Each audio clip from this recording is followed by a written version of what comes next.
Olha, 5 horas e 12 minutos, nós temos uma notícia urgente e impactante, confirmada agora há pouco. Morreu aos 88 anos o Papa Francisco. Por trás desse acontecimento indesejado, pode haver muito mais coisas que nós, cidadãos comuns, não imaginamos. E tudo isso pode vir de uma certa profecia. Apocalipse 17 tem uma profecia que fala sobre um 8º rei, né? Aí, a partir do Tratado de Latrão, começa então uma contagem de papas. Daniel Mastral foi um escritor, conferencista e ex-satanista que ficou bastante conhecido nas redes sociais pelo teor de seus assuntos, que incluem coisas relacionadas ao apocalipse, previsões e misticismo de uma maneira global. No entanto, o que ele falou nessa entrevista é um tanto quanto surpreendente, dada a atual conjuntura geopolítica e religiosa que vivenciamos nos dias de hoje. Ao conjugar passagens bíblicas como a história do Vaticano, em específico do papado, Mastral conseguiu alertar e, de certa forma, lançar uma previsão nada menos do que preocupante. E se ele realmente estava correto ao afirmar essa previsão, pode-se dizer que ela é assustadora. Vamos analisar juntos o pensamento do ex-satanista. Naquela mesma entrevista, Mastral falou a respeito da vinda do 8º rei. Que 8º rei seria esse? Bom, em 11 de fevereiro de 1929, o então rei italiano Vittor Emanuele III, junto ao seu primeiro-ministro Benedito Mussolini, representando o rei da Itália, se reuniram com o alto clero para definir acordos que ficaram conhecidos como Pactos de Latrão de 1929. Entre os acordos havia o Tratado de Latrão, também chamado de Tratado de Santa Sé, que servia para resolver assuntos internos romanos de longa data e que reconhecia a cidade do Vaticano como um estado independente sob a soberania da Santa Sé. Em outras palavras, o Vaticano se tornaria um país independente, como na verdade se tornou. Bom, o fato é que, de acordo com Mastral, no capítulo 17 do livro do Apocalipse, que trata da porção, digamos, corrompida da antiga Igreja Católica, há uma mulher que representa a Igreja sentada sobre 7 montes, e não coincidentemente, Roma é cercada por 7 montes. De acordo com a Nova Bíblia Viva, NBV, os 7 montes representam os 7 reis, segundo o que está escrito em Apocalipse 17, versículo 10, que diz assim: representam também 7 reis, 5 já caíram, o 6º está governando e o 7º ainda virá. Mas quando aparecer, precisará governar por pouco tempo. A besta que era e agora não é o 8º rei, tendo reinado antes como um dos 7. Depois do seu segundo reinado, ele também seguirá para a perdição. De acordo com Mastral, a partir do Tratado de Latrão, iniciou-se uma espécie de contagem dos papas, sendo que o Papa Pio XI não entrou na contagem por já estar na liderança quando foi feita a assinatura entre as partes. Portanto, conta-se a partir do seu sucessor, o Papa Pio XII, como sendo o primeiro rei. Depois vieram João XXIII, que ficou famoso por evocar a lua em um de seus sermões, no que ficou conhecido como o Discurso da Lua, e liderou a igreja por somente quase 5 anos, até sua morte. Em seguida, o terceiro rei, Paulo VI, que ficou 15 anos, seguido por João Paulo I, que teve um dos papados mais curtos da história, somente 33 dias. O que há de curioso nesse aspecto do tempo de papado de João Paulo I é que, assim que ele iniciou seus trabalhos, uma das primeiras providências foi mandar investigar as suspeitas de infiltração maçônica dentro da igreja. Isso nunca foi comprovado, mas há teorias que afirmam que uma coisa tem a ver com a outra. João Paulo II, o 4º rei, um dos papas mais queridos e ao mesmo tempo odiados do século XX, e que por pouco não foi morto em um atentado em maio de 1981 na Praça São Pedro. Já em 1995, por pouco também, ele não foi vítima de um quase ataque terrorista promovido pela Al-Qaeda, durante uma visita às Filipinas. O ataque só não aconteceu porque um incêndio acidental acabou por revelar o plano dos terroristas uma semana antes da visita ocorrer. Aos 26 anos de papado, João Paulo II, já acometido pela doença de Parkinson e suas consequências, foi substituído pelo alemão Joseph Aloysius Ratzinger, que ficou conhecido como Papa Bento XVI.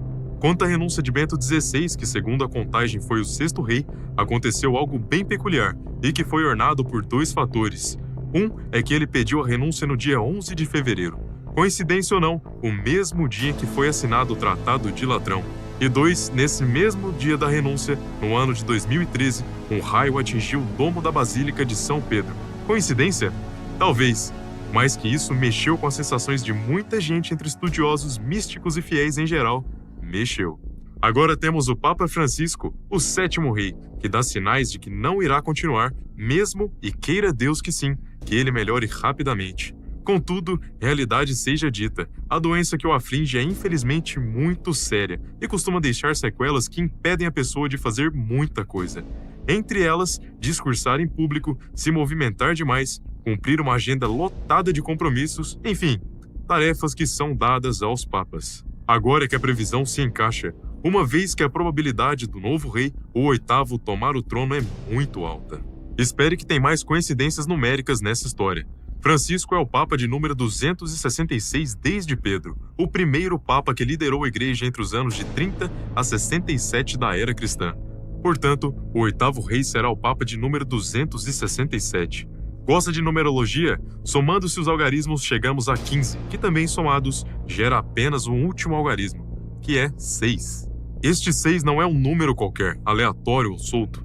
É um dos pilares da besta, que forma a temível marca 666, ou 666, que para nós brasileiros costumamos também referir como 666, o número da besta. Segundo o Mastral, este número forma o que chamam de trindade satânica, na qual cada algarismo representa uma destas entidades, a besta em si, o falso profeta e o anticristo. Interessante, não? O falso profeta, neste caso, estaria na figura do 8º rei, que, simplificando, será o próximo Papa a substituir Francisco, caso ele deixe esta lacuna.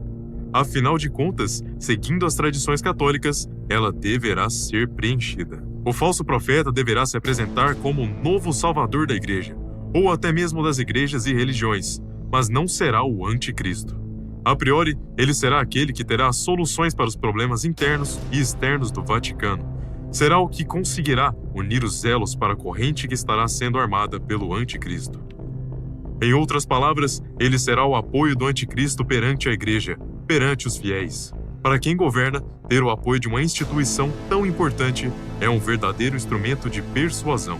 A besta é a própria criatura ou entidade, como queira, enquanto o anticristo é interpretado nem sempre como uma só pessoa, mas como um grupo delas, ou uma instituição cujo domínio global será gradual e com tendência ao doloroso. Não entendeu? Explico. Conforme consta nas Escrituras, no início o anticristo tenderá a conquistar as pessoas com sua simpatia, conseguindo realizar uniões antes impensadas e trazer uma sensação de paz mundial. Ainda é dito que a humanidade irá experimentar um período de grande felicidade e sensação de prosperidade, até que deverá ser como sair de um sonho e cair num terrível pesadelo. Parece loucura vincular o que foi escrito há 2000 anos atrás em forma simbólica, profética, com o que acontece hoje. Mas temos acompanhado fatos que parecem ter mesmo sido previstos, como pandemias e a última pandemia, guerras, uniões superficiais de países que sempre se consideraram arqui-inimigos, a expansão da inteligência artificial, que, de acordo com alguns teóricos, é um dos instrumentos usados pelo anticristo. Tudo isso é assustador. Para deixar a coisa ainda mais alarmante, a China tem registrado casos de uma nova versão do coronavírus, chamada HKU5-CoV2, que, segundo os pesquisadores, não é tão alarmante quanto sua antecessora. Será que não? E mais, poderiam ser esses acontecimentos algum sinal de algo maior? Ou são coisas que existem entre os homens desde que as primeiras civilizações surgiram?